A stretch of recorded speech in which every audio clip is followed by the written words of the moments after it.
Gente, uma boa noite. Primeira terça desse mês de fevereiro, hoje dia 4 de fevereiro.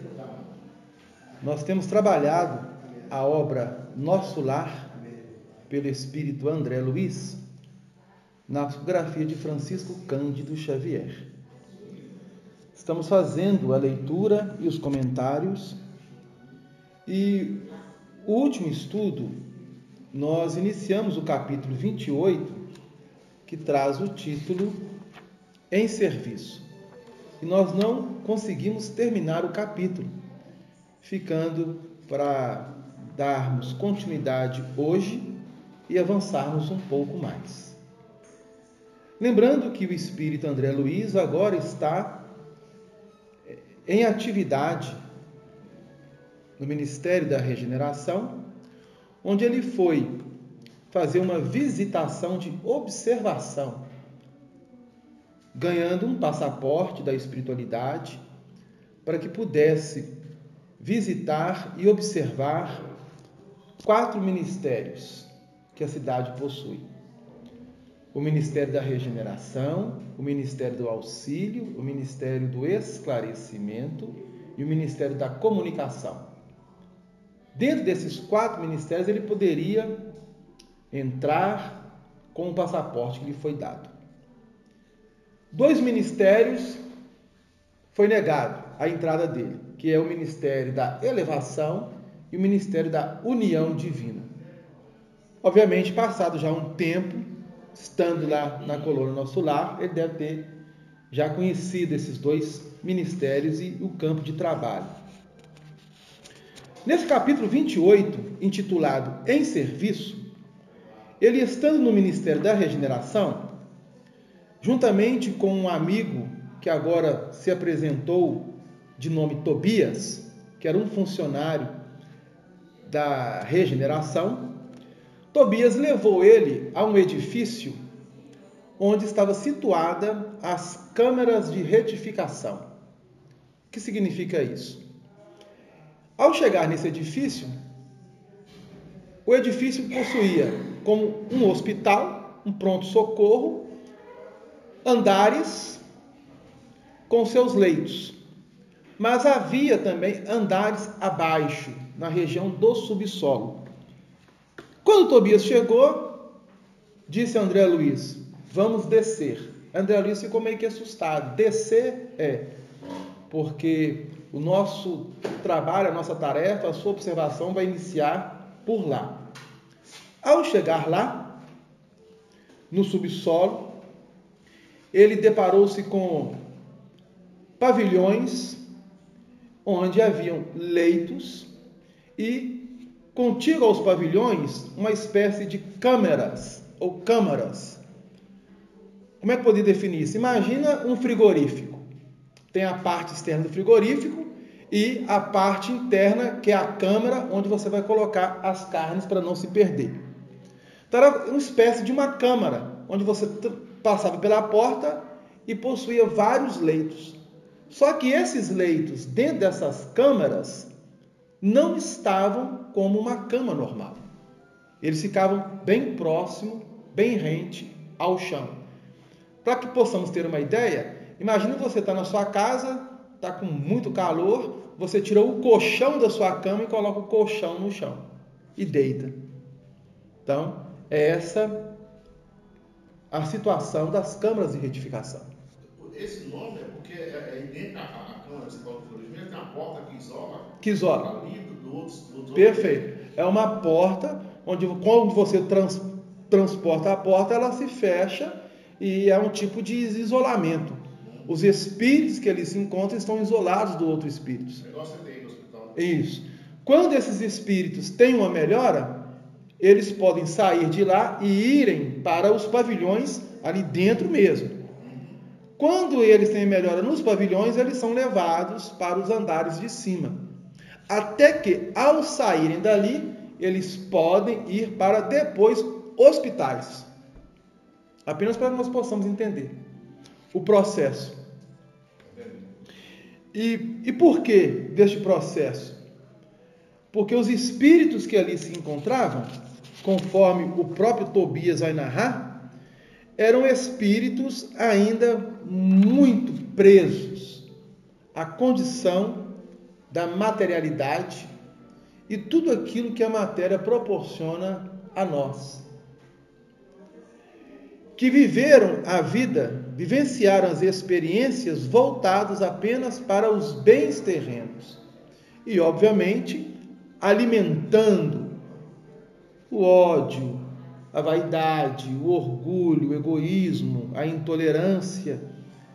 Alguns praticando verdadeiros crimes, para ali foram recolhidos. Aí, o André Luiz estava lá, o Tobias, no capítulo anterior, juntamente com uma enfermeira chamada Narcisa, ao sair dos pavilhões, vão adentrar as câmaras, onde se encontravam esses espíritos. E ali eles passam a aplicar passes naqueles espíritos, porque eles estavam como que num sono profundo. Esses espíritos, como podem ser denominados?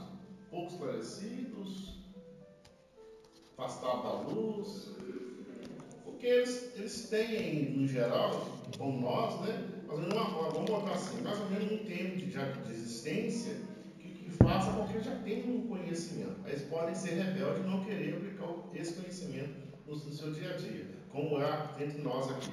Conhece a lei, sabe a lei, mas luta, trabalha contra a lei. Esses, quem pode dizer Deus?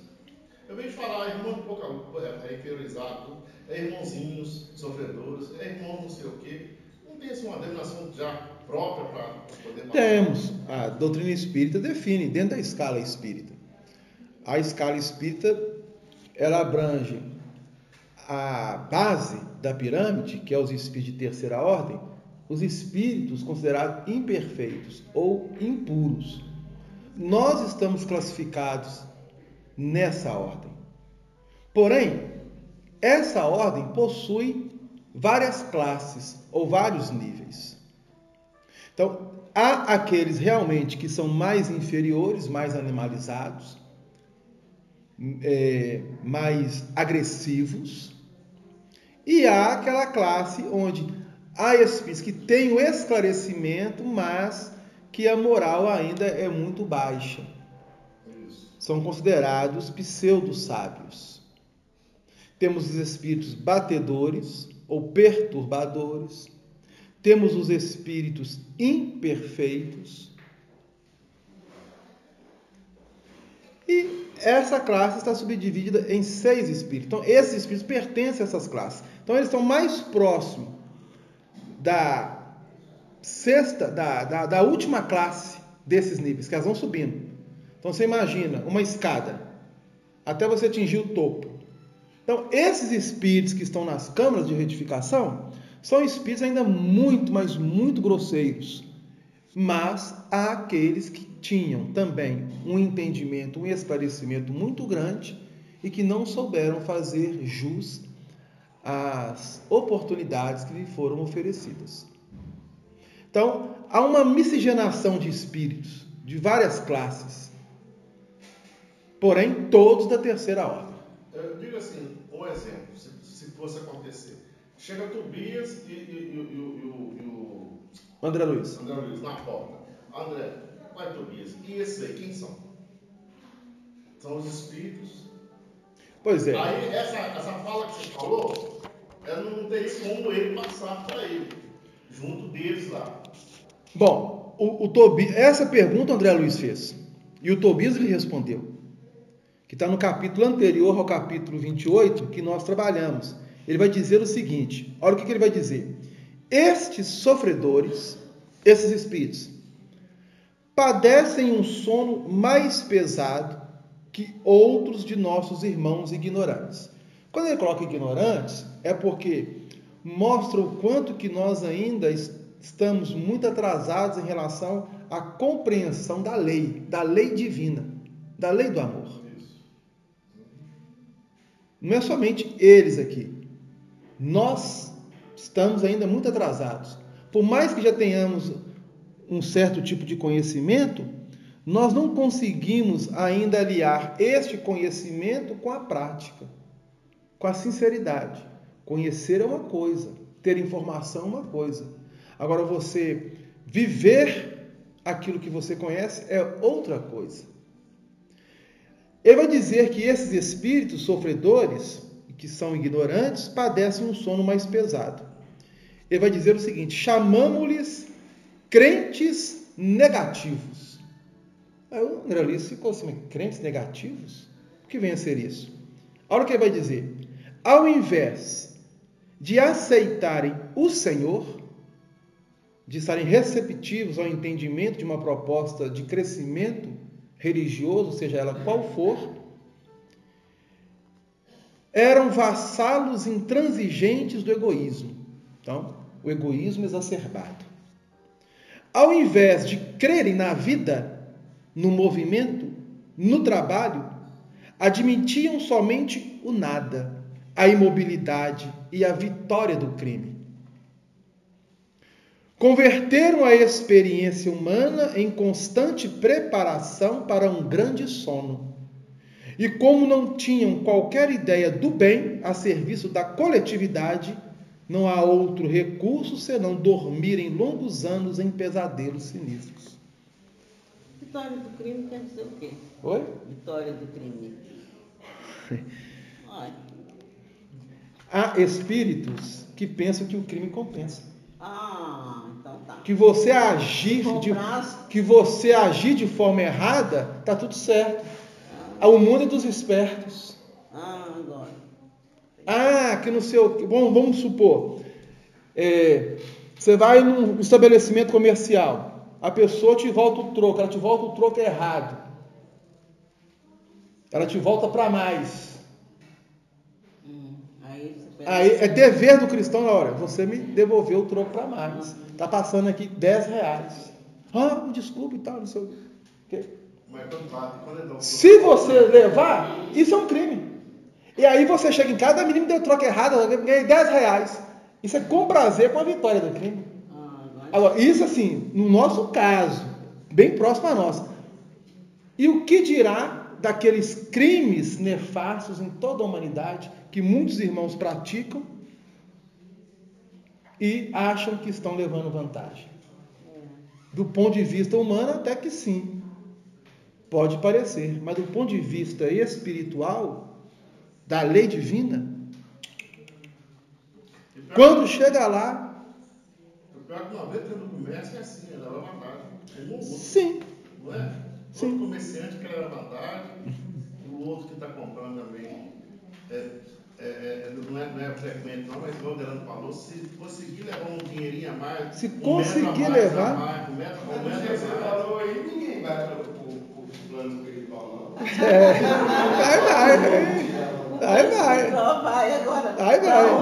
Vai. É claro que nós temos assim agravantes e atenuantes em todos os casos. Mas se você já está começando a despertar a sua consciência, poxa, o menino me deu um troco errado, vai faltar no caixa dela. Aquilo vai te incomodar. Mesmo você levando para casa, depois isso vai pensar, você vai te incomodar. Tem pessoas que não estão nem aí, não. Tem pessoas que pegam, não está nem aí. Mas se você já está começando a ter um entendimento melhor, isso vai ficar martelando na sua cabeça. E pode acontecer que na lei de retorno, alguma coisa sua será tirada. A lei é de causa e efeito. Então, a gente não pode querer levar vantagem nas coisas, porque nós não sabemos o dia de amanhã. O mundo dá muita volta. Nós temos que pensar nisso. Pois bom, aí o Tobias começou a aplicar passe nesses espíritos, e eles estavam assim bem materializados, que à medida que eles foram aplicando passe, eles foram expelindo para fora aquilo que estava impregnado na intimidade deles. Era uma espécie de vômito, conforme vai colocar aqui. Começaram ambos a expelir negra substância pela boca, espécie de vômito escuro e viscoso, com terríveis emanações cadavéricas. Ou seja, imagina o odor. André Luiz teve que segurar. Tobias e Narciso já estava acostumado. Mas quem não está acostumado, quando tem essa primeira impressão, primeiro impacto, há muitos espíritos do nosso conhecimento que vão desencarnar e vão passar por essa situação. Por quê? Não acreditam na vida após a morte. Acham que tem que viver tudo aqui agora, quer levar vantagem em tudo. Quando é retirado do corpo, qual foi o alimento que eles deram à alma deles? Nenhum alimento. Nenhuma prece. Nenhuma colocação. Nem algo que pudesse fazer assim, não, vamos fazer. Então, obviamente, cada situação e cada espírito vai passar pela experiência pertinente a ele mesmo. Mas muitos desses irmãos aqui, que estão nas câmaras de retificação, elegeram, enquanto estavam encarnados, a vitória do crime, não, ao invés de crerem na vida, no movimento, no trabalho, o que eles admitiam? O nada, a imobilidade, a vitória do crime. O que eles semearam? É o que eles vão colher. Aquilo que nós semeamos, nós colhemos. É lei. E aí o André Luiz, agora ele está dentro das câmaras de retificação. Está lá dentro. Por quê? Porque estava ajudando.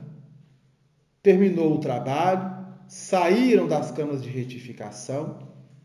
O André Luiz já estava quase que indo embora. Aí eles receberam um comunicado. De quem? De uma equipe de resgate intitulada no plano espiritual, dentro da colônia Nosso Lar, de Os Samaritanos. Os Samaritanos é um grupo de resgate que vão a regiões infernais, realmente, de trevas mesmo, no plano espiritual. Com qual objetivo? De trazerem espíritos para serem acolhidos. E até nós chegamos a comentar no estudo anterior que muitos desses espíritos que são acolhidos já têm uma programação para que eles possam ser acolhidos. Como que é feita essa análise? Como que é feito isso? É o plano superior. A região das trevas e o umbral são consideradas a mesma coisa? A região das trevas ela fica dentro do umbral. Só que, para que nós possamos entender, é como se fossem camadas. Tipo cebola. Quando você vai descascando a cebola, cada parte tem uma camada. Então, até você chegar lá no núcleo, é como se fosse isso. Então, tem a região umbralina. Essa região umbralina tem uma região mais tranquila, se assim podemos expressar. Tem uma região média e tem uma região mais de treva mesmo, mais densa. Essas regiões, somente espíritos preparados e adestrados em resgate podem adentrar. Se não tiver esse preparo, não entra. Há um livro, na continuidade da série espiritual, chamada Coleção do Mundo Espiritual André Luiz, intitulado No Mundo Maior. Olha para você ver. Então, o André Luiz já estava em nosso lar, já tinha passado por diversas experiências, já estava ativo no trabalho em nosso lar, com outros irmãos. O trânsito dele para com a crosta já estava amplo. Aí chegou a oportunidade dele fazer um estudo pertinente à questão de natureza mental do espírito, encarnado e desencarnado, problemas mentais. E, em determinado momento, um grupo de espíritos iam a essas regiões, que chamava cavernas. As cavernas, região das trevas. Você imagina, é um umbral e as cavernas, aí você vai, é como se estivesse indo para o abismo mesmo. Aí o André Luiz estava com o instrutor dele, chamado Calderaro, que é o instrutor deste livro. Cada livro de André Luiz ele tem um instrutor ou um assistente instrutor. O Calderaro chegou para mulher que estava chefiando o grupo que iria adentrar as cavernas era uma mulher, era uma entidade feminina. Chegou para ele assim: olha, o ministro fulano de tal pediu para que André Luiz nos acompanhasse. Ela olhou para André Luiz, olhou para o Calderaro e falou assim: tudo bem, mas eu não autorizo a ida dele conosco, porque o nosso irmão não está preparado. E ele já tinha tempo no plano espiritual. A André Luiz ficou como assim não posso ir? Ele ficou meio que... Aí ela explicou: sei dos seus prestes e tudo, mas não é viável você nos acompanhar, porque é preciso um adestramento. Você não tem um curso de preparação, de adestramento para esse tipo de trabalho. Não posso aceitar. Em vez de ajudar, você vai nos atrapalhar. Pode colocar o serviço a perder. Mas se o ministro pediu para que ele fosse, vocês podem nos acompanhar até certo ponto. Até este ponto, onde vocês vão ficar... o Calderaro e André Luiz. O Calderaro podia ir, tranquilo. Mas o André Luiz não. Mas o Calderaro era que estava instruindo o André Luiz. Então ele não podia deixar o André Luiz sozinho. Aí o André Luiz: vocês vão até lá e onde vocês vão ficar, você, Calderaro, pode dar a ele bons subsídios para esclarecimentos e observações ao nosso irmão. E foi justamente o que aconteceu. Quando eles chegaram próximo às cavernas, Calderaro e André Luiz ficou, o grupo entrou para as cavernas,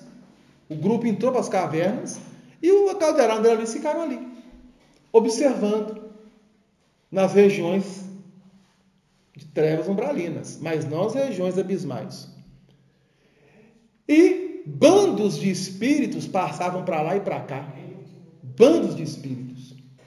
Até que um bando de espírito, quando eu falo bando, é muito espírito. Imagine um bando, 20, 30 passando para cá, 20, 30 passando para cá, grupos de espíritos.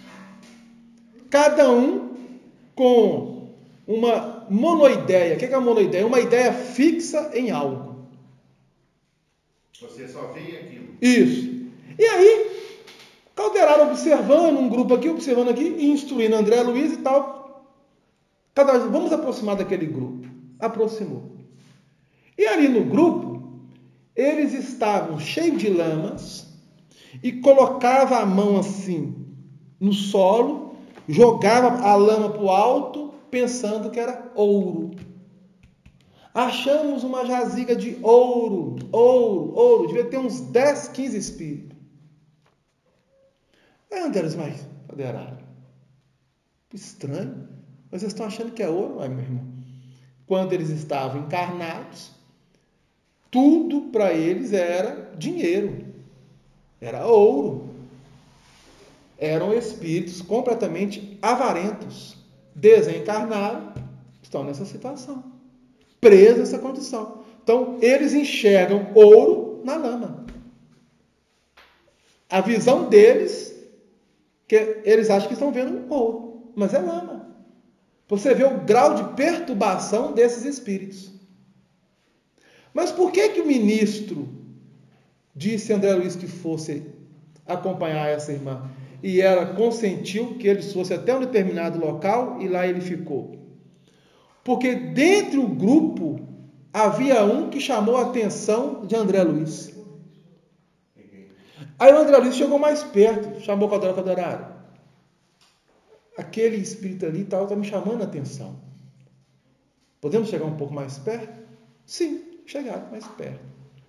Quando eles chegaram mais perto, o André Luiz ficou na dúvida. Parece o meu avô, Cláudio. Olha para você ver. O avô dele parece o meu avô. Esse que estava jogando a lama. Isso, jogando a lama para o alto, falando que era ouro. Parece o meu avô Cláudio. Será que é ele? Aí o que Calderaro fez? Calderaro aproximou do espírito, aplicou uma espécie de passe nele, a fim de que o espírito pudesse naquele momento, ter uma visão um pouco melhor. E aí ele pôde enxergar Calderaro e André Luiz, mas sem reconhecer os dois, sem saber quem era. Para eles, de tão perturbado que eles estavam. Aí o André Luiz puxou papo com ele. Qual é o nome do senhor? Ele disse Cláudio. Era o nome do avô dele. Aí ele deu um passo para trás.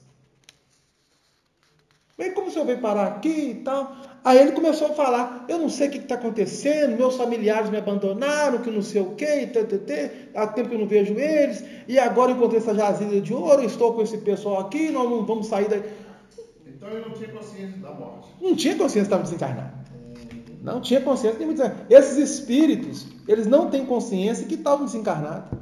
Eles não acreditavam em nada. Para eles a morte não existe. Ou seja, para eles, morreu, acabou. Como ele estava ali, pensou que estava vivo. Não morreu.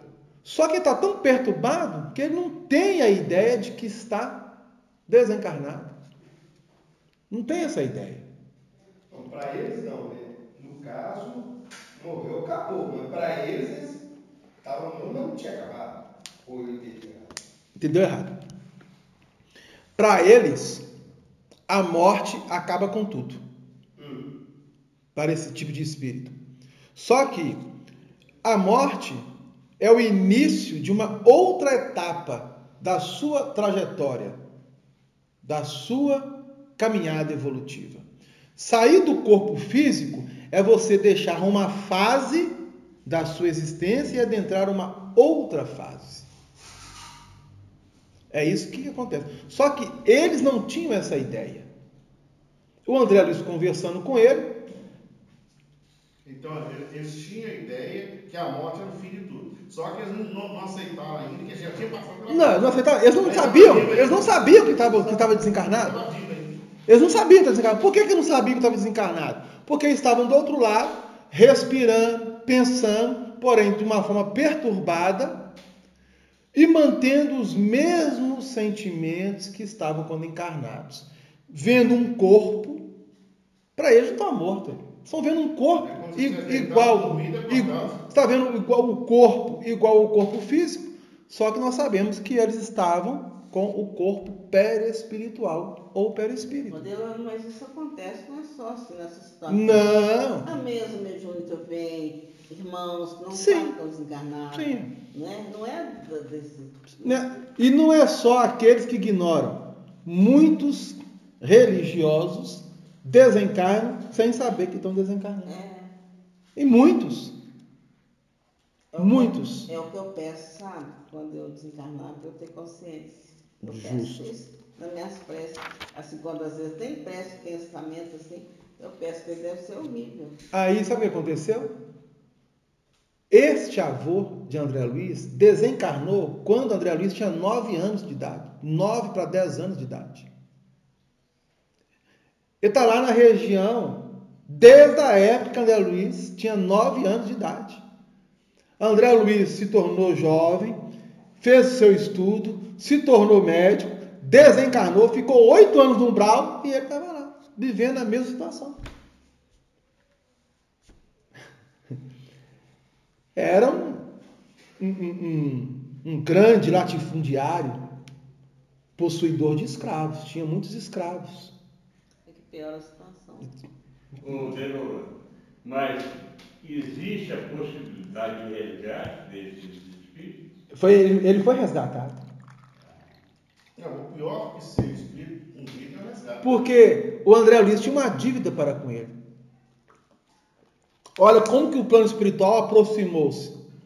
Nós estamos nesse livro. Este livro, No Mundo Maior, depois do Nosso Lar, nós temos os Mensageiros, Missionários da Luz, Obreiros e No Mundo Maior. Ou seja, é o 4º livro depois de Nosso Lar.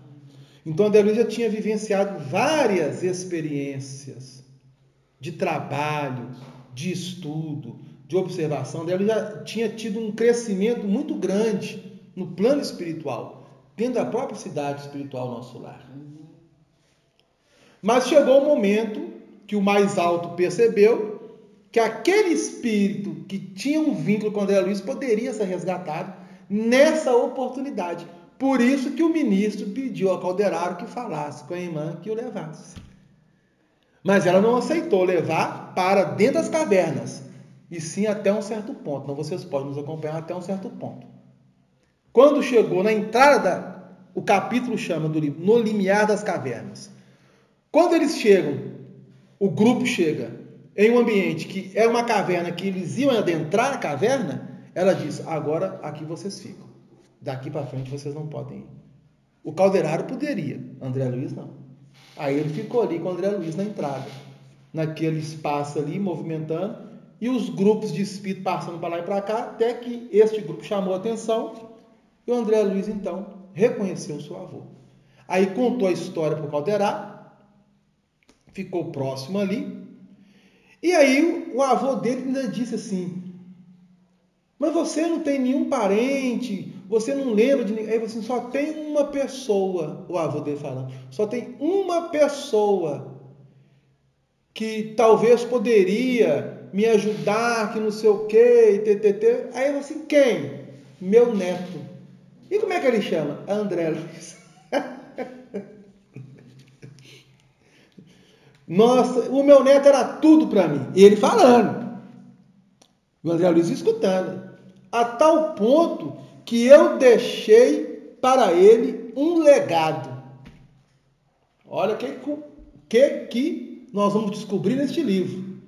Que legado que foi esse? O avô de André Luiz deixou em depósito uma quantia em dinheiro para que ele pudesse fazer os estudos dele e tornar-se médico. Então, quem financiou todos os estudos do André Luiz, tudo, foi este avô que havia desencarnado, que tinha deixado, em nome de André Luiz, uma conta bancária onde ele pudesse ser usado para os seus estudos. Fez os seus estudos, montou o consultório, tudo com o dinheiro da avó. Então, André Luiz tinha uma dívida para com ele. E ele disse assim: meu neto, sim.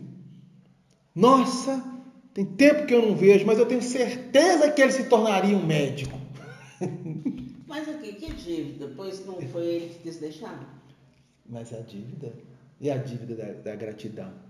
Ah, ele não... E a dívida da gratidão? Que ele recebeu e não soube ser grato, não soube dignificar a profissão para a qual ele não teve esforço e sacrifício nenhum. Paga. Ah, eu não consegui passar na matéria, não. Por que não conseguiu passar nessa matéria? Ah, que ele não foi muito bem. Aí, não, mas eu estou aqui com uma barra de ouro. Pode ficar com ela. Passa ele. No caso, o pai, né? Percebeu? Ele não teve esforço nenhum. Se tornou médico, fez uma especialização na Europa, como nós já comentamos, voltou antes da Primeira Guerra Mundial, abriu o consultório e raramente no consultório durante 15 anos. Não dignificou. Aí, quando a irmã chegou com o grupo de resgate e viu o André Luiz, Calderaro chamou ela e disse: André Luiz, quero te falar. Ela falou: olha, é meu avô e tal, que não sei o que, não sei o que, não sei o que. Ela olhou, quem que é? Aquele espírito. Ela aproximou do espírito e ela auscultou. O que é auscultar o espírito? É como se você passasse um raio-x no espírito. Ela fez com o olhar dela, com o campo mental dela. Então ela filtrou a intimidade do espírito e disse a André Luiz: o que nós podemos fazer em relação a ele é deslocá-lo daqui para um posto de socorro nessa mesma região onde está. Lá ele poderá ficar 2 anos. Depois de 2 anos, se ele sair bem, nós podemos transferir ele para um outro local. Ou seja, havia naquela região um posto de socorro que acolhia espíritos para que depois pudessem ser encaminhados. Então ela pegou o avô André Luiz, conduziu a esse posto de socorro. E aí ela conversando depois com ele, foi lá e tal, conversou com ele. Ele falou que tinha uma dívida para com uma irmã dele, o avô, que André Luiz nem sabia. Que irmã que era essa? Uma irmã de criação, que quando ele era criança, quando o avô de André Luiz era criança, os pais dele, os bisavós do André, tinham pego uma jovem e fez dessa jovem como se fosse da família, filha deles. Os pais morreram, ele se tornou adulto, para não repartir a herança com ela, colocou ela na rua. Nossa, e ela foi trabalhar numa casa de família. A coisa mais séria do que a gente pensa, né? Na casa de família. Ela chamava Ismênia. E ele só falava nela, Ismênia, Ismênia, Ismênia, Ismênia. Assim, quem que é Ismênia? É uma irmã minha que eu tinha, que não sei o que, o remorso, né? Batendo na cabeça. E a André nem sabia. A André falou assim, nossa, uma vez minha mãe chegou a comentar, mas nem tem importância, meu avô tinha uma irmã, mas ninguém sabia o que tinha acontecido. Aí o avô relatou a André Luiz o que de fato aconteceu, o que ninguém sabia quando estava encarnado. Porque para ele, essa irmã era como se nunca tivesse existido. Ele era jovem. Quando ele chegou aos seus 18, 19 anos, os pais desencarnaram, ele era o único herdeiro, para não dividir com essa irmã que era bastarda, que não era filha legítima, mas foi criada como irmã e tinha direito, porém, nós estamos numa época completamente diferente, temos que pensar nisso, e que a mulher também não tinha os direitos que hoje ela já conquistou, nem o respeito. Ele fez o que pôde, tinha dinheiro, nunca mais ouviu falar dela. Aí, essa irmã diz para André Luiz assim, a irmã que estava ajudando o processo, que era a chefe da expedição, esqueci o nome dela agora. Vamos ver onde está essa tal de Ismênia. Ela procurou saber nos arquivos do plano espiritual superior e descobriu que ela já estava encarnada no Rio de Janeiro, no subúrbio. Era uma jovem dos seus 16 para 17 anos. Olha para você ver. Aí, sabe o que ela faz? Ela tira ela do corpo, a Ismênia, em sono, e leva até ele.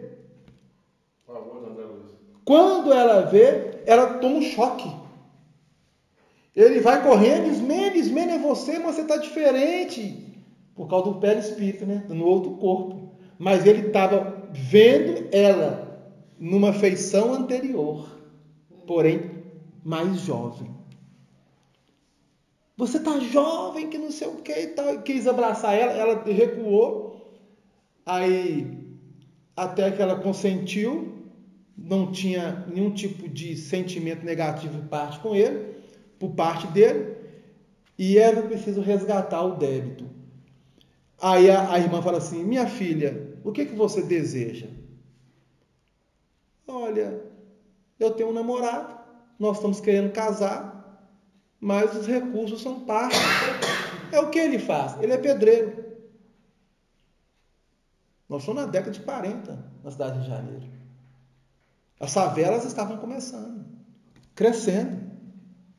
Ele é pedreiro, não tem recurso. Aí a minha assim, nós vamos ajudar tanto ele quanto você, para que vocês possam se casar, e você poderia receber esse irmão como filho? Ela comprometeu. O avô de André Luiz queria reencarnar como filho dela, ia morar numa favela, cujo pai seria pedreiro. Assim, claro. Aí ela falou o nome do namorado dela, fulano vai ficar muito feliz, e ele vai ajudar ele quando crescer, vai ser um bom pedreiro e tal, não sei o que, com o avô de André Luiz. E ele escutando, o avô ali? Não, o avô não, ela estava comentando com ele, ela estava chamando ele, ela depois, em particular, ela conversou com ele. Ou seja, houve um resgate. Ele saiu daquela condição ficou 2 anos. Nesses 2 anos, a Ismênia com o namorado se casaram até que ele reencarnou na cidade de Jagan. Houve um resgate. Nessa reencarnação, ele ia passar maus bocados devido à existência anterior, pela lei de causa e efeito. A dívida que o André tinha, Luiz, a dívida que o André Luiz tinha com ele, no momento lá que ele identificou, que você falou, foi os estudos do André, foi tudo puxado por ele, que no final ficou uma dívida, porque ele simplesmente, né? E ali também ele resolveu essa condição? Negativo com o André Luiz? Não, a situação com o André Luiz era outra. Agora assim, a situação dele ter pago o estudo do André Luiz, e o André Luiz ficou em débito por não ter feito. O André Luiz ficou assim, ele tinha uma dívida, no caso, moral com ele. Como isso? Pelo fato do avô ter ajudado ele a se tornar um médico. E ele não dignificou. Então o André Luiz, a partir de agora, iria dignificar a profissão no plano espiritual, na ajuda ao semelhante, ao próximo, e obviamente essa gratidão para o avô, ele o iria velar a existência do avô. Porque o André Luiz ainda talvez esteja no plano espiritual, não sabemos se ele desencarnou. E se o avô reencarnou, o avô dele reencarnou antes da década de 50. Se ele estiver hoje encarnado, ele está com 70 anos. O avô de André Luiz. 70 e poucos anos. Nesse ponto dos dois, e graças à atitude do André Luiz de reconhecer, né, e chegar até ele, iniciar todo esse processo, não quer dizer que isso aí salvou essa... Foi o início. Foi o início. Porque o plano espiritual vai trazendo até nós situações para que nós possamos resolver aqueles antigos débitos que porventura nós temos. Então André Luiz tinha um débito para com o avô. E outra, eles eram espíritos afins. O avô, você viu que o avô era a única pessoa, ao dizer, é a única pessoa que eu sinto falta, que lembro, que choro, é meu neto, André Luiz. Quando meu neto chegava, o mundo parava. Ele narrando para André Luiz. E o André Luiz era menino, gostava do avô. Depois o avô desencarnou, a vida tomou seu rumo, e agora ele desencarnado reencontrou com o avô naquela condição e iria ajudar o avô. E ele não poderia falar com o avô que era ele. Olha a situação, não poderia. Então, durante o período de 2 anos, não sei se o avô entendeu que o André Luiz o ajudou. Só sei que passados 2 anos ele reencarnou e pode ser que esteja reencarnado até nos dias de hoje. Com 70 e poucos anos aí, deve estar. Dá para você ver. Agora, ia ter uma vida difícil. Por que uma vida difícil? Porque, como o avô de André Luiz, ele usou e abusou de forma extravagante e foi um avarento para com o dinheiro. A tal ponto de enxotar uma pessoa do próprio lar, alegando que ela não era irmã. Essa pessoa passou inúmeras dificuldades, mas cresceu como espírito, viveu, cresceu como espírito, voltou para o espiritual, reencarnou de novo, estava reencarnado, e agora ia receber ele como filho. E aí esses espíritos aqui, que estão na cama de retificação, dormem esse sono pesado. Olha lá, o avô André Luiz, ele não estava dormindo um sono pesado. Ele estava em movimento, jogando lama para o alto, pensando que era ouro. Agora, esses espíritos que estão na cama de retificação estão numa condição pior do que o avô de André Luiz. E iriam chegar 33 irmãos. 33 não, 29 irmãos. Né? Conforme vai ser narrado aqui.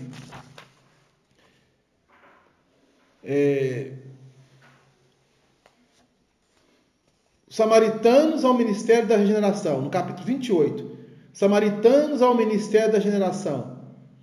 foi possível deslocar grande multidão de infelizes, 22 em desequilíbrio mental e 7 em completa inanição psíquica, ou seja, completamente inertes. Aí o que o Tobias vai dizer para André Luiz? Nós vamos então fazer a separação para a chegada deles. Os 22 nós vamos colocar no pavilhão 7. Pavilhão 7. Se há o pavilhão 7, há o pavilhão 6, o pavilhão 5, o pavilhão 4, o 3, o 2 e 1. Então não sabemos quantos mais tinham. Mas 7 nós sabemos que tinha. Esse 7 seria o pavilhão da reencarnação? Não. É o pavilhão que iria acolher espíritos que estavam vindo do umbral. Então nós estamos no capítulo 28, o André Luiz, quando ele saiu das câmaras de retificação, ele foi lá tomar uma água, uma conversação, aí escutou-se um rádio, através de um rádio comunicador, que este grupo samaritano estavam vindo dessa região umbralina com 29 entidades, 29 espíritos, 22 deles em condições um pouco melhores do outros 7. Os 22 em condições melhores iriam ser colocados em pavilhões, ali, no subsolo do edifício em que se encontravam. E os 7 nas câmaras de retificação, nesse isolamento. Então, 22 iriam deitar em leitos, como se fosse uma cama, e esses 7 em leitos rente ao chão, isolados. E aí, o que Tobias disse? Os trabalhadores eram poucos, porque foi deslocado para ajudar este grupo um número de trabalhadores, e nós estávamos no início da Segunda Guerra Mundial, e foi deslocado um contingente de espíritos de várias colônias espirituais do planeta para as regiões da Europa para ajudarem as falanges do bem para aqueles espíritos encarnados e os desencarnados que iriam sofrer com a guerra. Então havia um desfalque de trabalhador. Aí o André Luiz se prontifica a ficar, após um dia inteiro de trabalho. Aí o Tobias diz assim: mas está resolvido a permanecer nas câmaras durante a noite? Perguntou admirado. Que ele chegou lá por volta de 8 e pouca da manhã, no Ministério da Generação. Foi lá na sala do ministro, onde foi apresentado. O ministro chama Tobias o encaminha para esse edifício. Ele conheceu um pouco. Quando, então, adentraram as câmaras de edificação, devia ser por volta das 10 e pouco, 11 horas da manhã. E ficaram lá quase que o dia todo, aplicando passe e trabalhando. Por volta das 4 e pouco, saíram, estavam lá no ambiente conversando, receberam a comunicação que iriam chegar 29 espíritos. Aí Narcisa ficou: mas como é que nós vamos alocar esse grupo aqui? Estamos precisando de trabalhador. Aí o André Luiz se prontifica a ficar para ajudar. Aí o Tobias perguntou: mas você está querendo ficar? André Luiz responde: outros não fazem o mesmo. Sinto-me disposto e forte, preciso recuperar o tempo perdido. Aí o Tobias: pois bem, aceito, confiante a colaboração. Aí ele vai fazer um programa de trabalho. Então ele pegou o André Luiz, foi para as câmaras de identificação, onde eles colocaram 7 espécies de leitos para receber esses 7 que estavam em condições piores. E depois, nos pavilhões, eles conseguiram alocar 22 camas, ou 22 leitos, para receber os outros 22. Enquanto Narcisa e os trabalhadores iam preparar as roupas de cama, os lençóis, os travesseiros, os apetrechos, né? Toalha, porque eles iam chegar, eles teriam que tomar um banho, se higienizar, trocar de roupa, se alimentarem, para depois então ser levado para o leito. Alguns teriam que fazer curativos em algumas feridas que iam chegar, porque o corpo perispiritual estava vindo com feridas. Então precisava de trabalhadores. E aí, diz André Luiz, não poderia explicar o que se passava comigo. Apesar da fadiga dos braços, experimentava júbilo inexcedível no coração. Então, ele estava cansado, mas era um cansaço que estava trazendo a ele um alento, uma confiança, porque ele estava sendo útil. Ele estava sendo útil. Na oficina onde a maioria procura o trabalho, entendendo-lhe o sublime valor, servir constitui alegria suprema. O que é melhor? Servir ou ser servido? Você está na condição de ser um servidor que vai acolher ou na condição daquele enfermo que vai chegar para ser atendido? Essa é a colocação dele. Não pensava, francamente, na compensação dos bônus horas, nas recompensas imediatas que me pudessem advir do esforço. Contudo, minha satisfação era profunda, reconhecendo que poderia comparecer feliz e honrado perante minha mãe, os benfeitores que havia honrado e o próprio ministro Clarencio do Auxílio. Então, o trabalho estava dando ele dignidade, coisa que ele perdeu isso. Ao despedir-se de Tobias, voltou a abraçar-me e falou, porque o Tobias não poderia ficar lá. Então, os samaritanos mandou uma mensagem por volta das quase 18, após a prece coletiva. Você lembra? Teve a prece coletiva, aí os samaritanos mandou a mensagem, por volta das 18h15, 18h20, que iriam chegar após a meia-noite. Eles já estavam transportando os 29 espíritos, as 29 entidades, e iriam deslocar no plano espiritual por mais de 6 horas. Iam chegar na colônia, no Ministério da Regeneração, por volta da meia-noite. Olha para você ver. Então não é um local perto. Não é um local perto.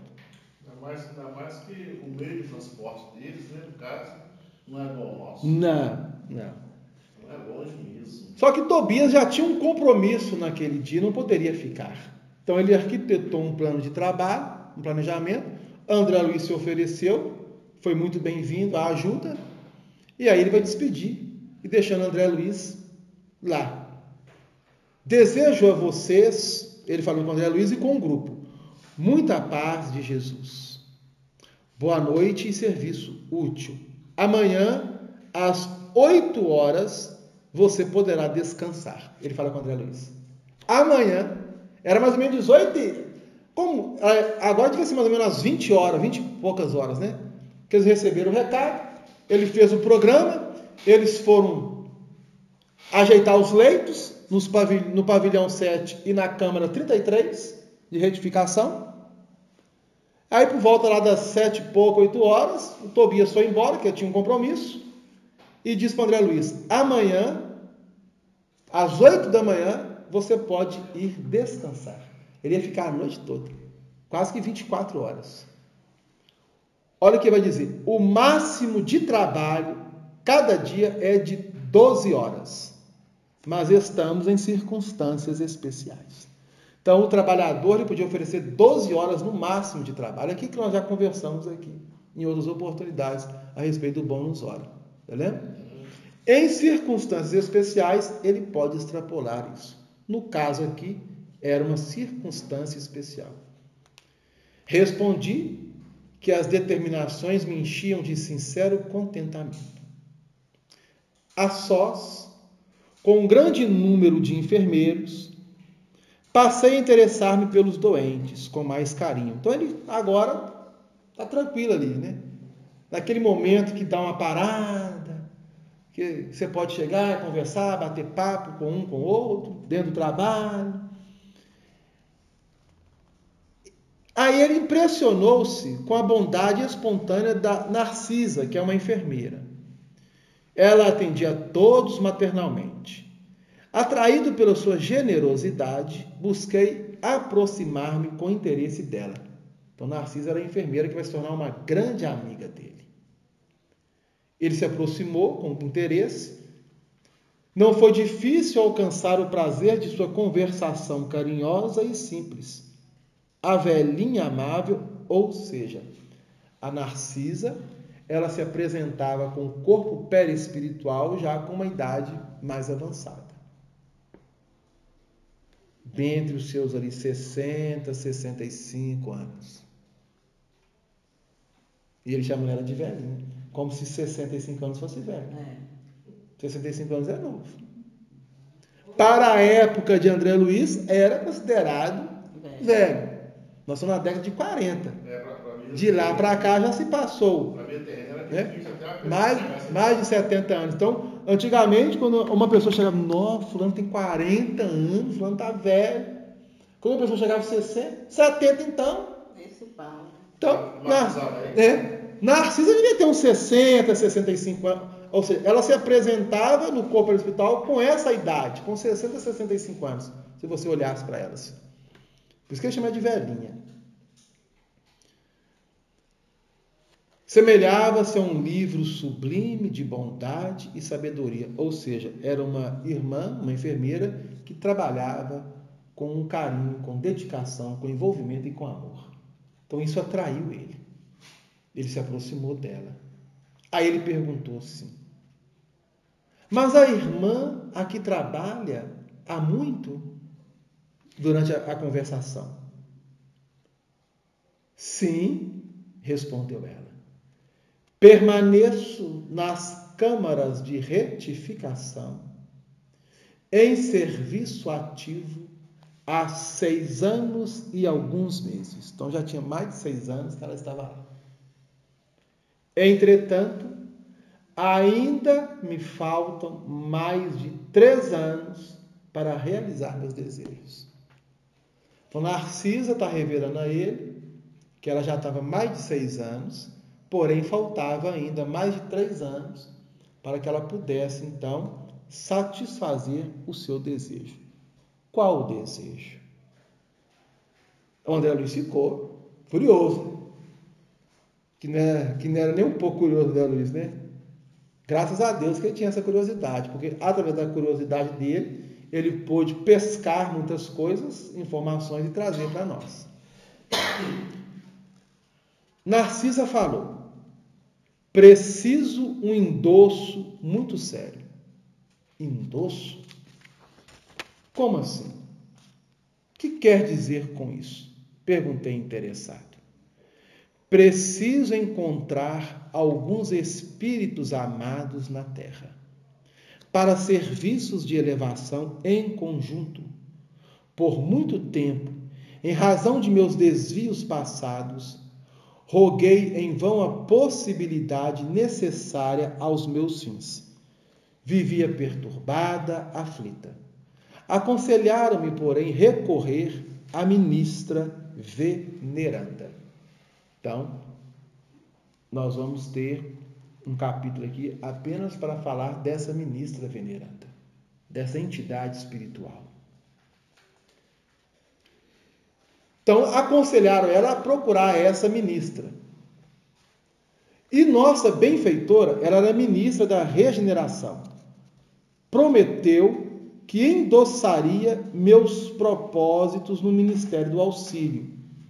Então, o que Narcisa queria? Ela queria reencarnar e, através dessa reencarnação, estar próxima de pessoas queridas ao seu coração para realizar um trabalho de elevação. Só que faltava a Narcisa elementos que pudessem fazer com que ela conseguisse realizar isso quando ela estava encarnada. Tá, nós vamos então fazer uma parada para a nossa prece de irradiação. Ok? Vamos fazer uma... Nós já fizemos o...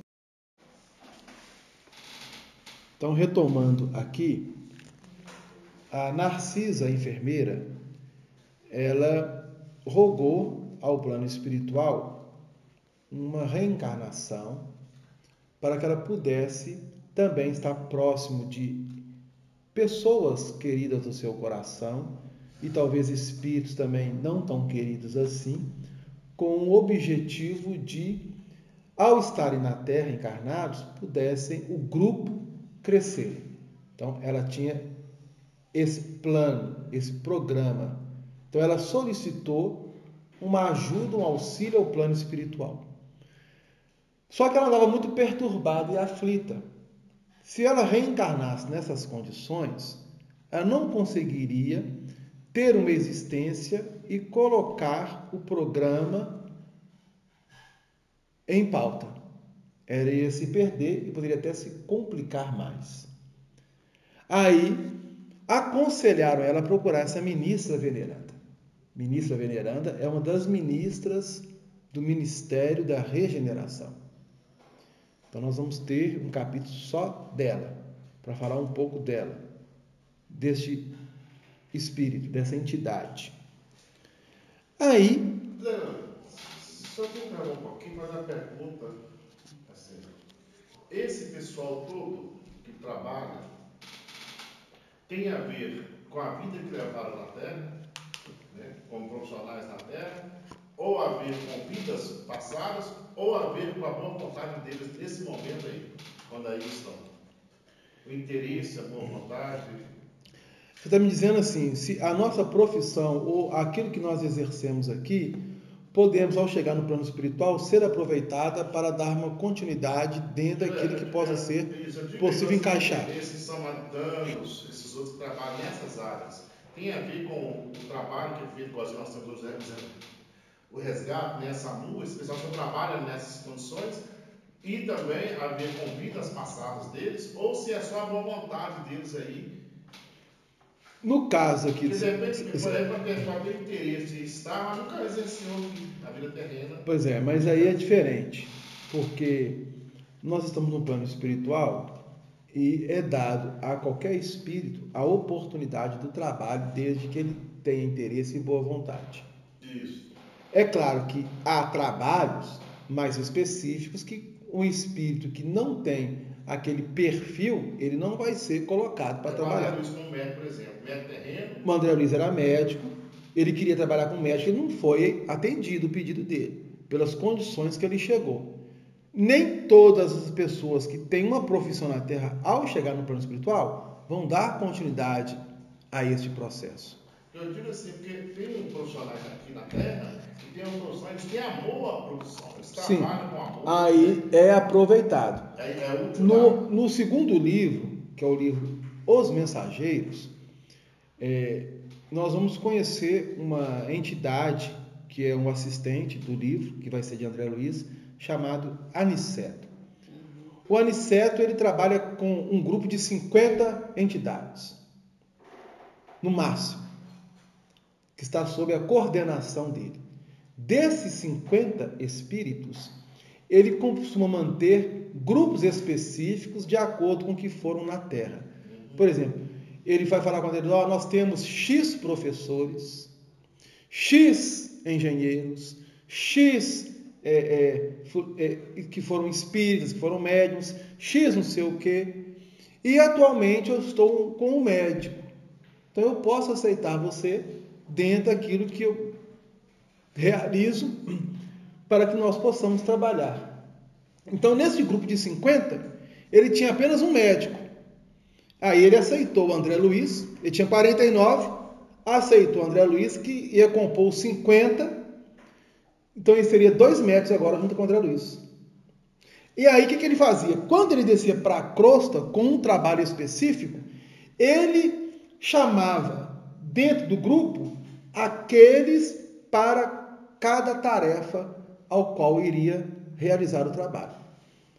Então, o André Luiz mais o outro espírito foi com Aniceto, vieram com Aniceto para a crosta, só o Aniceto e os dois. Aniceto deixou os outros 48 no plano espiritual, na região espiritual, não vieram para a crosta com ele. Por quê? Por causa da especificação e natureza do trabalho. Então, para cada grupo ele agia assim. Segundo ele, era uma forma de metodologia do seu trabalho. Era a metodologia do seu trabalho. Porque aquele grupo de espíritos estava ali para aprender com Aniceto. Entendeu? Para aprender com ele. Embora haveria trabalhos que ele abria para um grupo maior. 10, 15, 20, 25 pessoas, 30, ou até o grupo todo de 50. Então, não é uma regra geral você, por exemplo, ser médico na Terra, ou ser motorista, ou ser dona de casa, ou ser um operário, ou ser um pedreiro, e chegar no plano espiritual e vai exercer essa função. O que nós sabemos é que trabalho no plano espiritual não falta. É como fala, trabalho aí. Há mais trabalho do que aqui.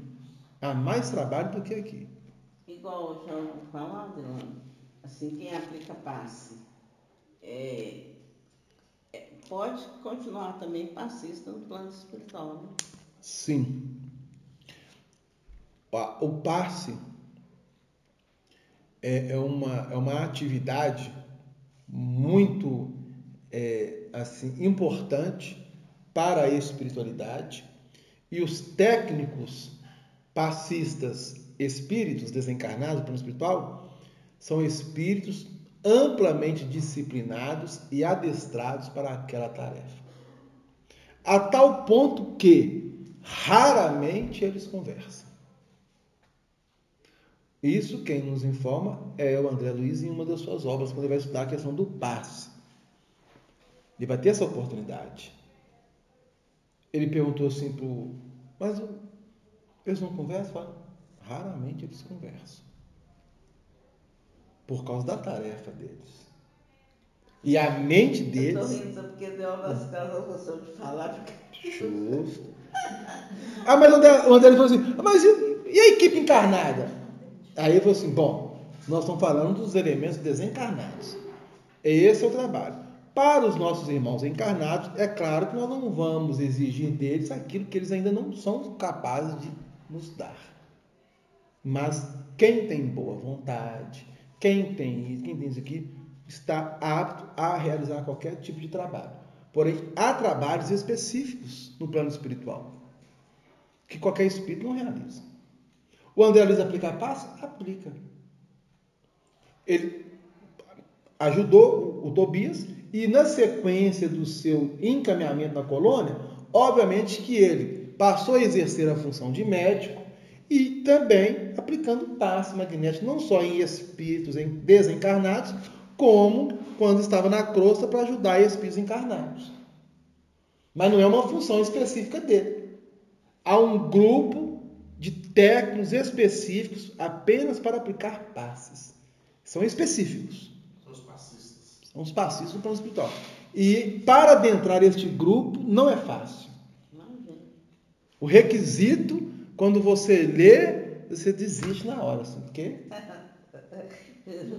desiste na hora. Uma curiosidade aqui. E a medicina que ele passa a exercer lá é diferente da nossa aqui? Não é que seja assim diferente, é uma medicina mais abrangente, porque aqui nós lidamos com a medicina através apenas do aspecto material. Então, quando um médico ele vai trabalhar o corpo humano, cada órgão tem as suas especificações. Tanto é que nós temos uma diversidade de médicos em muitas áreas para o corpo humano. Então nós temos o ginecologista, nós temos o ortopedista, nós temos o oftalmologista, nós temos o oncologista, e aí uma série de especificações, o cardiologista, o cirurgião, o anestesista. Então cada médico vai especificar-se numa área. E dentro daquela área, ele tem que estudar muito para dissecar tudo sobre ela. E mesmo dissecando tudo sobre ela, ele ainda desconhece. Por quê? O corpo humano é uma máquina perfeita. Diga-se de passagem. Perfeita. E que André Luiz teve a oportunidade de observar um molde no plano espiritual. Ele ficou assim abismado. Porém, lá do outro lado, há o corpo perispiritual, que também possui órgãos e todas as funções vitais de um corpo físico. Só que o corpo físico está numa matéria mais densa. O corpo perispiritual está em uma matéria mais rarefeita, mais fluídica. O médico espiritual, ele precisa ter o conhecimento, claro, da anatomia, do corpo, porque ele vai lidar com o corpo espiritual, não somente do corpo físico, mas agora também a anatomia do corpo espiritual, do perispírito, e ter uma visão ainda mais dilatada, porque o corpo perispiritual ainda não é o espírito, é uma vestimenta do espírito. E entre este corpo perispiritual e o espírito, há outros corpos que vão fazer uma espécie de ligação. Então, obviamente, o André Luiz, ele deve ter tido assim um trabalho e um estudo e um esforço muito grande para chegar à condição de exercer como médico no plano espiritual. Ele já tinha um conhecimento amplo, não podemos negar. Ele já tinha uma base. Ele ia aprimorar, aperfeiçoar. É como se ele fizesse um curso de especialização dentro de uma área. Foi o que ele fez. Então, quando ele chegava em um determinado ambiente e via um espírito, ele conseguia detectar naquele espírito algumas situações que ele estava apresentando no seu corpo perispiritual ou então naquele que estava encarnado quando era permitido estar na crosta. Por exemplo, ele vai chegar em determinado momento no livro e vai observar o sistema nervoso da pessoa, o sistema endócrino da pessoa, respiratório, a parte da cardiopata da pessoa, e vendo situações que poderiam levar, em alguns casos, a pessoa a ter uma ruptura em um determinado órgão, que através do passe foi minimizado. Então, é uma dilatação da sua visão espiritual aliado ao conhecimento. Então, no plano espiritual, nós vamos nos aperfeiçoando em diversas áreas.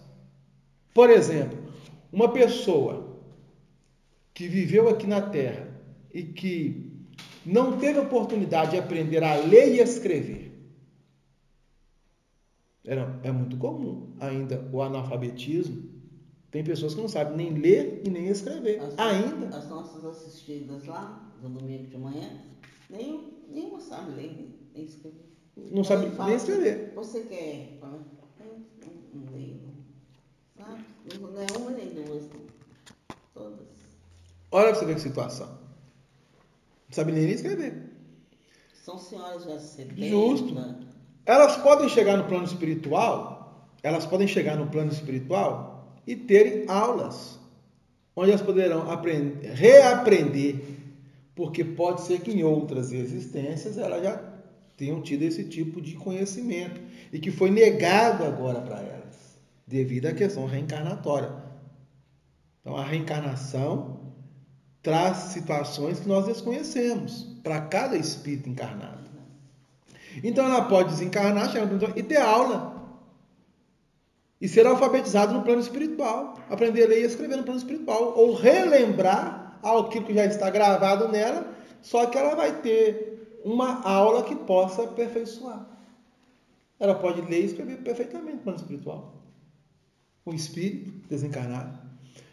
Se isso é possível para isso, em diversas áreas, há uma enormidade de situações que nós podemos vivenciar no plano espiritual.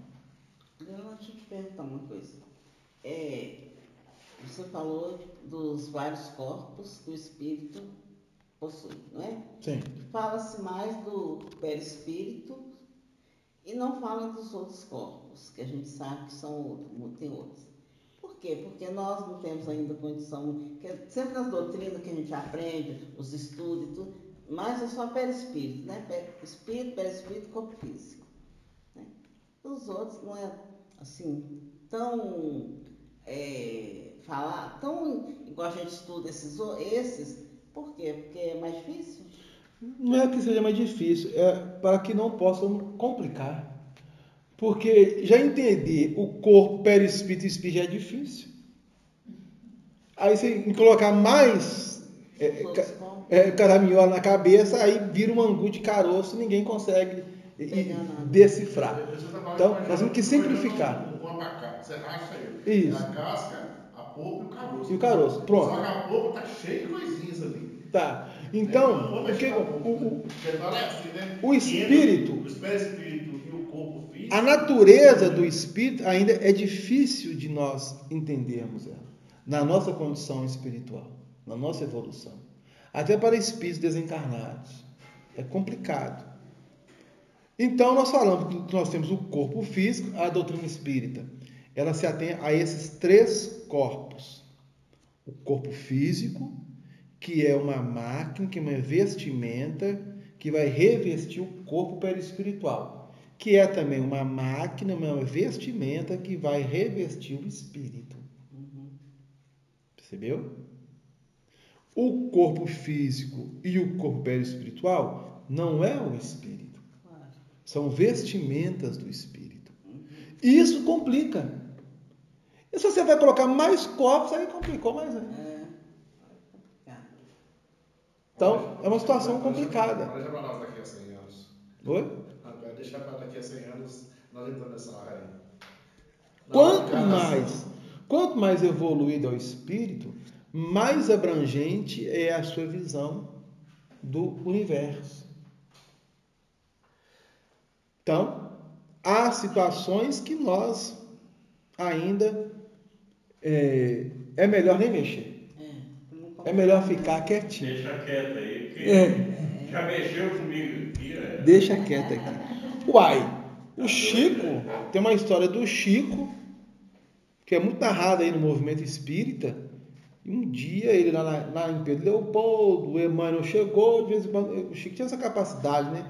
De estar lá tranquilo e de repente ele vê os espíritos entrando. Aí o Emmanuel chegou, ele falou assim para o Emmanuel: eu queria entender essa questão do planeta, da galáxia, do sistema, que não sei o que, não sei o que. Aí ele falou assim com o Chico: melhor você ficar quietinho.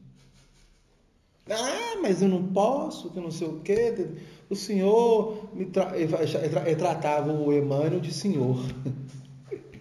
O senhor, e não sei o que. Você quer mesmo? Quero. Então vamos lá. Aí ele retirou o Chico do corpo. Deu tipo assim um braço com ele e saiu volitando pelo espaço. Volitando. Não fala voar. Volitar. Tá? E aí ele viu ele saindo de Pedro Leopoldo, viu Pedro Leopoldo, Minas Gerais, o Brasil, a América do Sul, e saiu da atmosfera da Terra e viu o planeta Terra. Não, isso aí complicou. Em espírito, com Emmanuel. Volta. E deixa lá. Aí o Emmanuel foi levando ele. O Emmanuel foi levando ele. Então o Emmanuel tem condições para isso. Emmanuel foi levando ele e começou a aparecer na visão dele o Sol, os planetas e ele saindo do sistema solar. Com o nosso Sol, com os nossos planetas e adentrando dentro da galáxia Um sistema ao qual o nosso sistema faz parte de um grupo de famílias. Então, nós temos o nosso sistema solar com um grupo de sistemas solares que formam uma família. Se eu não me engano, é 12 a 14. Esses sistemas estão em movimento para um núcleo da galáxia, da nossa galáxia, chama Via Láctea. E Emmanuel foi levando ele até mais próximo. Só que Emmanuel não podia sair da galáxia. Não podia. Mas ele estava chegando numa situação que poderia sair da galáxia, Emmanuel não podia. Quando ele fala para o Emmanuel, assim, eu já estou tonto, eu quero voltar. E aí o Emmanuel voltou com ele. Quando ele chegou, ele falou assim, melhor eu ficar aqui e tomar o meu cafezinho. Melhor. Então, há questões que não vai resolver ou adiantar nada a gente saber. Vai só trazer parafuso e fazer assim para nós. Tudo no seu tempo. É uma lei da natureza. Cada coisa no seu devido momento, no seu devido tempo, na sua devida época, na sua devida estação. Assim é os frutos. Então você tem um momento de semear, um momento de cuidar daquela semente quando ela vai desenvolver, até ela se tornar própria para a colheita. Nesse intervalo da semente até a colheita, há etapas que nós não podemos pular. Assim também é a existência do Espírito, é a vida do Espírito. Nós não podemos pular etapas ao qual necessitamos passar por determinada experiência. Nossa vida é assim, né? Sim. No plano físico nós nascemos, nós temos aquele período de criança, nós nos tornamos jovens, aquele período da juventude, nos tornamos adultos e assim vamos vencendo essas etapas. Nós não podemos atropelar. Mas o André Luiz ficou curioso. Por quê? Narcisa, ela pleiteou uma reencarnação e foi negado para ela. Foi negado. Aí aconselharam procurar a ministra veneranda. Ela procurou a ministra veneranda. Mas a ministra disse que endossaria, ou seja, eu posso atender seus pedidos e levar ele ao Ministério do Auxílio e ver o que nós podemos fazer. Com uma condição. Colocou uma condição para ela. E ela perguntou, qual condição? Foi-me exigido 10 anos consecutivos de trabalho aqui nas câmaras de retificação. Com qual objetivo? Para que eu, André, pudesse corrigir certos desequilíbrios do sentimento. Então a ministra, conversando com Narcisa, observou que ela não tinha condições nenhuma naquele momento de reencarnar para aquilo que ela desejaria vivenciar na Terra. Então ela aconselhou que ela pudesse dar 10 anos consecutivos de trabalho nas câmaras de retificação, para sanar certos desequilíbrios que ela trazia dentro dela. Então ela ia lidar com os desequilibrados para sanar o problema dela, que ela trazia. Era o objetivo. Aí ela vai dizer assim para André Luiz, no primeiro instante, quis recusar, considerando demasiada exigência. 10 anos. Ela já queria reencarnar para ontem. Depois, reconheci que ela estava com a razão. Claro que ela estava com a razão. Espírito superior, espírito uma condição mais elevada. Ela aconselhou, eu aconselho você ficar mais 10 anos aqui trabalhando, tal. Ela vai bater o pé com o espírito elevado. Porque o espírito elevado, ele já tem uma visão ampla, até mesmo daquilo que nós precisamos e necessitamos. Só que ele não vai falar de mão beijada. Ele só pediu, eu quero que você trabalhe lá. Porque no dia a dia do trabalho, iam surgir situações que ela, Narcisa, havia vivenciado. E ela necessitava equacionar esse problema dentro dela. Na experiência do trabalho, ela conseguiria realizar isso. Você quer dizer que muitas coisas ela deixou de fazer e ali ela teria vontade de fazer. No plano que ela esteve encarnada. Situações que apareceriam ali, nesses 10 anos, e que são semelhantes a talvez até as situações que apareceram na encarnada, ela deixou de fazer. Olha para você ver, o que André Luiz vai falar dela? Atraído pela sua generosidade, busquei aproximar-me com interesse da Narcisa. Não foi difícil alcançar o prazer de sua conversação, carinhosa e simples. Então, Narcisa trabalhou lá sentimento de gratidão e carinho para com quem quer que seja. Pois é, E simplicidade. Coisa que quando ela estava encarnada, ela não tinha. É isso que eu perguntei. Não tinha. E aí, automaticamente, ela foi também adestrando outras virtudes que ela estava adormecida nela quando ela estava encarnada. E que agora ela está colocando em evidência. A velhinha amável semelhava-se a um livro sublime de bondade e sabedoria. Ou seja, aqueles anos na Câmara de Retificação contribuiu para um crescimento moral e espiritual de Narcisa. Só que quando a ministra falou, no início ela não entendeu. E por que ela não entendeu? Por causa do orgulho e do egoísmo que todos nós levamos e ainda temos. A gente acha que já está muito Perfeito. Ela chegou já querendo, me endossa meu pedido, quero reencarnar e resolver a situação, mas não é assim. Já estavam lá, já estavam trabalhando no plano. Não é assim. Então a ministra vai relembrar ela de que ela ainda precisava resolver problemas íntimos dela. Só que a ministra não falou direto isso com ela. Olha para você ver. Apenas sugeriu e aconselhou que ela desse 10 anos consecutivos de trabalho nas câmaras de retificação. Só isso. Aí ela... trabalhar aí os sentimentos, né? Olha o que ela vai dizer.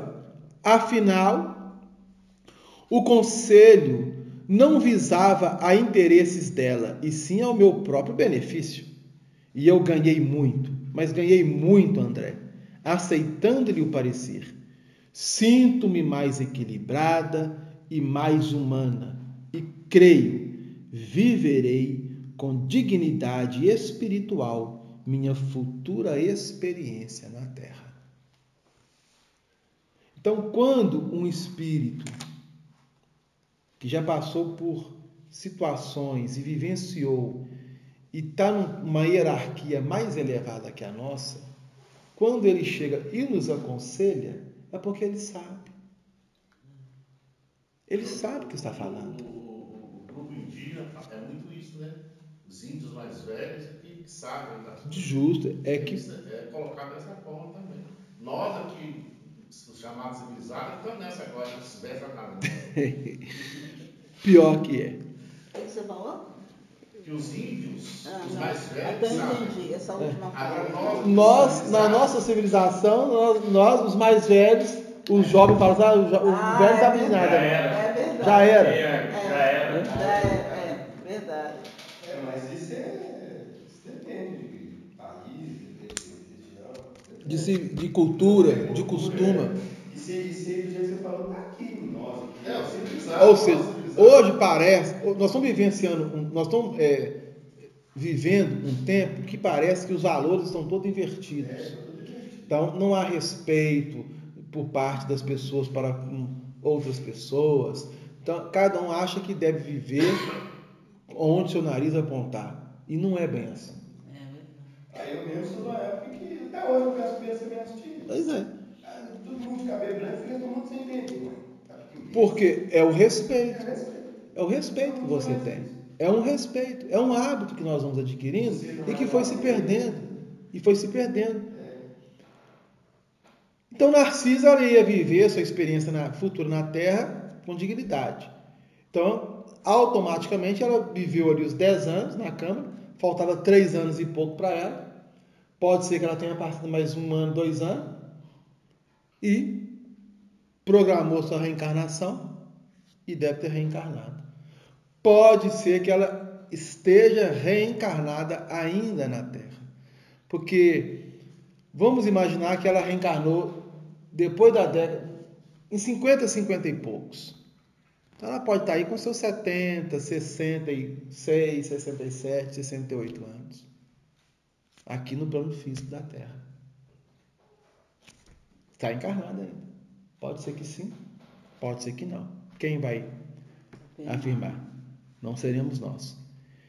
Ia manifestar profunda admiração. Mas um dos enfermos próximos gritou: Narcisa, Narcisa! Não me cabia reter por mera curiosidade pessoal. Aquela irmã dedicada, transformada em mãe espiritual dos sofredores.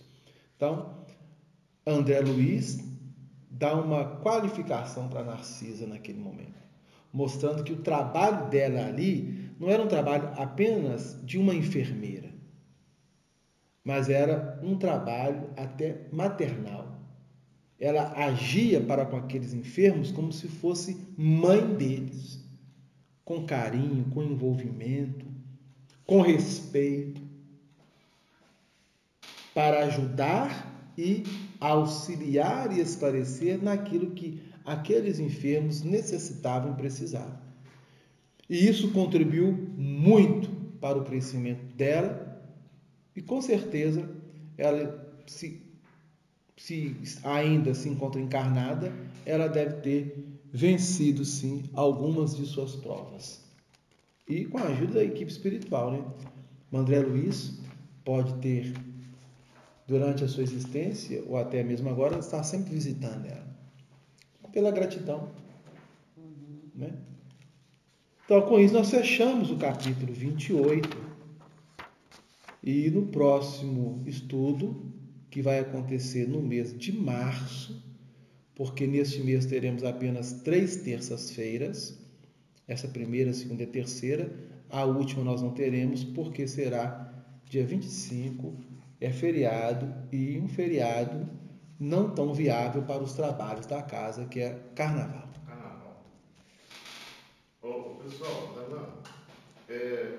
Nós estamos sem o passista hoje para os passes. São 3 passes. E serão. E aí, vamos fazer um passo coletivo. Sim. Né?